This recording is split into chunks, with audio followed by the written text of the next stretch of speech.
Hi friends, आज हम लोग देखेंगे अश्वगंधा की खेती के बारे में, उसके परिचय, उसकी जानकारी, सभी चीज़ों के बारे में। तो देखते हैं अश्वगंधा होता क्या है, उसकी खेती कैसी होती है। ठीक है। अश्वगंधा का वानस्पतिक नाम है विथानिया सेमनीफेरा। इसकी कुल कौन सी है? सोलेनेसी कुल में आती है। ठीक है अश्वगंधा। इसके बीज के बारे में देखते हैं। बीज जहरीले होते हैं, परंतु इसमें इससे जो प्राप्त तेल होता है उससे मालिश करने पर गठिया वात के जो दर्द होते हैं उसमें आदमियों को या मनुष्यों को लाभ होता है। ठीक है। जो ये अश्वगंधा की परिचय, ये जो खेती के बारे में बता रहा हूँ मैं, वो एग्जाम में पूछे जाते हैं कि अश्वगंधा की खेती का वर्णन कीजिए। तब यह आपको लिखना होता है कि अश्वगंधा की खेती, उसका परिचय, पत्तियां, जलवायु या भूमि, खाद्य उर्वरक और उपज कैसी होते हैं। या कई पेपर में ऐसे क्वेश्चन दिए जाते हैं कि अश्वगंधा की निम्न प्रकारों में वर्णन कीजिए। तो वहाँ दिया होता है वानस्पतिक नाम बताइए, कुल बताइए, बीज बताइए, पत्तियाँ, जलवायु, उर्वरक, खाद, इन सब के बारे में बताइए। कितनी सिंचाई की आवश्यकता होती है उसके बारे में बताइए। ठीक है। तो देखते हैं कहाँ तक देखें। चलिए एक बार और देख लेते हैं। वानस्पतिक नाम, इसका वानस्पतिक नाम है विथानिया सोमनीफेरा। ठीक है। इसका कुल है सोलेनेसी कुल का है ये। जो इसका बीज है वह जहरीला होता है। क्या होता है? जहरीला होता है। लेकिन इसके बीज के बहुत सारे फायदे होते हैं। इससे जो तेल प्राप्त होता है वह गठियावात संबंधित दर्द में राहत देता है या लाभ देता है। ठीक है। इसकी जो पत्तियां होती है, एंटीबायोटिक एंड एंटी ट्यूमर गुण होने के कारण जो सूजन या जो फोड़े होते हैं उसको ठीक करने में यह सहायक होता है। ठीक है। अब इसका देख लेते हैं, हम जलवायु देख लेते हैं। जलवायु भूमि, एक ऐसी जलवायु में इसका उत्पादन कर सकते हैं। कैसी भूमि में इसकी उत्पत्ति या उत्पादन होता है? 65 से 70 सेंटीमीटर वार्षिक वर्षा वाले क्षेत्रों में इसकी खेती सफलतापूर्वक की जा सकती है। ठीक है। 65 से 70 सेंटीमीटर वार्षिक वर्षा वाले क्षेत्र में इसकी खेती सफलतापूर्वक की जा सकती है। अधिक नमी या छायादार स्थानों में इसकी खेती अच्छी प्रकार से नहीं होती।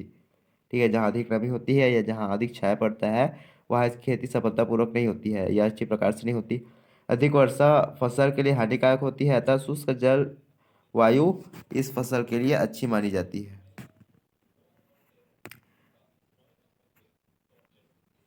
ठीक है।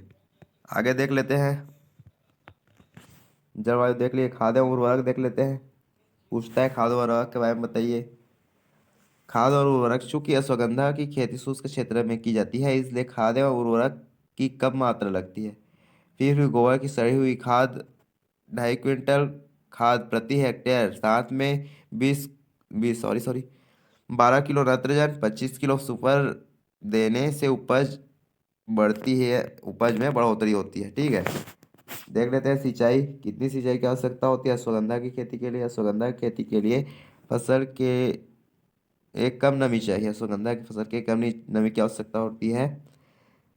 बीच बीच में इसकी सिंचाई कर देनी चाहिए। 15 दिन के अंतराल में सिंचाई करनी पड़ती है। फसल में 2 या 4 बार सिंचाई करनी पड़ती है। जो टोटल फसल होती है शुरू से आखिरी तक, फसल उगाने से उपज तक, उसमें 2 से 4 बार खेती की मतलब सिंचाई की आवश्यकता होती है। उपज देख लेते हैं, कितना उपज प्राप्त होता है अश्वगंधा की खेती से।